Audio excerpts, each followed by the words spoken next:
ماہنامہ دریافت سے انتخاب کی سیریز کے سلسلے میں رضی عابدی کا مضمون منٹو کا فن اور اس کا جرم۔ منٹو کا فن اور اس کا جرم رضی عابدی کا یہ مضمون ماہنامہ دریافت کے شمارہ نمبر 10 میں شائع کیا گیا۔ آج اسے دریافت ڈیجیٹل میں دوبارہ اپلوڈ کیا جا رہا ہے۔ سماعت فرمائیے منٹو کا فن اور اس کا جرم۔ آواز و پیشکش ظفر جمیل۔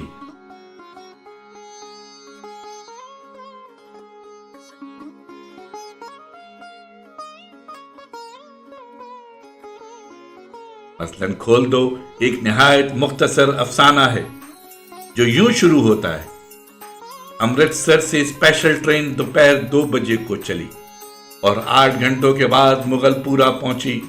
راستے میں کئی آدمی مارے گئے، متعدد زخمی ہوئے اور کچھ ادھر ادھر بھٹک گئے۔ اس صحافیانہ سی خبر کے بعد مہاجروں کے کیمپ کا منظر اور چند زخمیوں کے ذکر کے بعد سراج الدین کی آواز آتی ہے جو اپنی بیٹی کو پکار رہا ہے: سکینہ، سکینہ۔ اس کے بعد کہانی پھر سے چل پڑتی ہے اور سراج الدین کے گھریلو پس منظر کی کچھ تفصیلات دی جاتی ہیں اور پھر فسادات اور فرار کا بیان آتا ہے جس میں سکینہ کا دوپٹہ گر جاتا ہے اور اس کا باپ اسے جیب میں ڈال لیتا ہے۔ کہانی پھر رک جاتی ہے اور سراج الدین کی ذہنی کیفیت کا بیان شروع ہو جاتا ہے۔ پھر 8 نوجوان رضاکار اسے تسلی دیتے ہیں، وہ انہیں دعائیں دیتا ہے اور لڑکی کا حلیہ بتاتا ہے۔ اس کا گورا رنگ ہے اور بہت ہی خوبصورت، عمر 17 برس کے قریب ہے، آنکھیں بڑی بڑی، بال سیاہ، داہنے گال پر موٹا سا تل۔ قاری سنبھل کر بیٹھتا ہے۔ نوجوان رضاکار کئی مردوں، عورتوں اور بچوں کو نکال کر لاتے ہیں۔ سکینہ بھی مل جاتی ہے لیکن سراج الدین کو اس کی خبر نہیں دی جاتی۔ قاری کو اب کسی سنسنی خیز منظر کی امید ہوتی ہے مگر وہاں ایک لاش آ جاتی ہے، ایک لڑکی کی لاش۔ پڑھنے والا سوچتا ہے کہ شاید اب کچھ بات کھلے، لیکن جو وہ سننا چاہتا ہے وہ نہیں ہوتا۔ سراج الدین کمرے میں لاش کے پاس پہنچ جاتا ہے۔ وہاں روشنی کم ہے۔ ڈاکٹر کہتا ہے کھڑکی کھول دو۔ سکینہ کے مردہ جسم میں جنبش پیدا ہوئی۔ بوڑھا سراج الدین خوشی سے چلایا، زندہ ہے، میری بیٹی زندہ ہے۔ ڈاکٹر سر سے پیر تک پسینے میں غرق ہو گیا اور قاری ایک جھلاہٹ اور بدمزگی کے احساس کے ساتھ کتاب کو بند کر دیتا ہے۔ اس آخری منظر کی اسے قطعی توقع نہیں تھی، وہ کچھ اور ہی سوچ رہا تھا۔ کہانی کا یہ انجام اسے چونکا دیتا ہے۔ منٹو کے فن کا سحر اپنا اثر دکھا گیا۔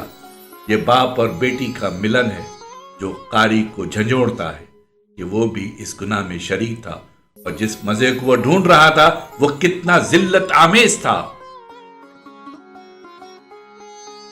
ٹھنڈا گوش میں بات انتہا کو پہنچ جاتی ہے۔ کہانی ویسے ہی غیر جذباتی واقعاتی انداز میں شروع ہوتی ہے۔ اسی طرح قاری بار بار کسی کلائمیکس کی توقع کرتا ہے اور بار بار مایوس ہو جاتا ہے۔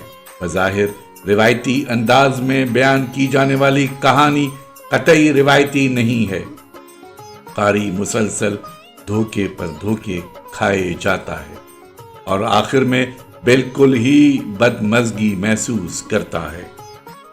کھول دو کی سکینہ بظاہر مر چکی تھی مگر وہ ابھی زندہ تھی، بلکہ زندگی اور موت کے درمیان تھی اور اس کی حرکتیں بالکل میکینکی ہو چکی تھیں۔ لیکن ٹھنڈا گوشت کی لڑکی واقعی مر چکی تھی، جبکہ قاری کا جنسی ہیجان کلائمیکس پر پہنچ چکا تھا اور اس کے سامنے ایک نوجوان نیم برہنہ عورت تھی مگر مری ہوئی۔ ٹیٹوال کا کتا تعصب کو موضوع بناتا ہے کیونکہ تعصب آنکھوں پر پٹی باندھ دیتا ہے، اس لیے اچھے برے اور صحیح غلط کی پہچان مشکل ہو جاتی ہے۔ ایک عام آدمی کسی دوسرے شخص کو محض آدمی کی حیثیت میں نہیں دیکھتا، اس کی ذہنی اور جذباتی تربیت اسے انسانوں کو گروہوں کے حوالے سے دیکھنے کا عادی بنا دیتی ہے۔ اسے آدمی نظر نہیں آتے، دوست،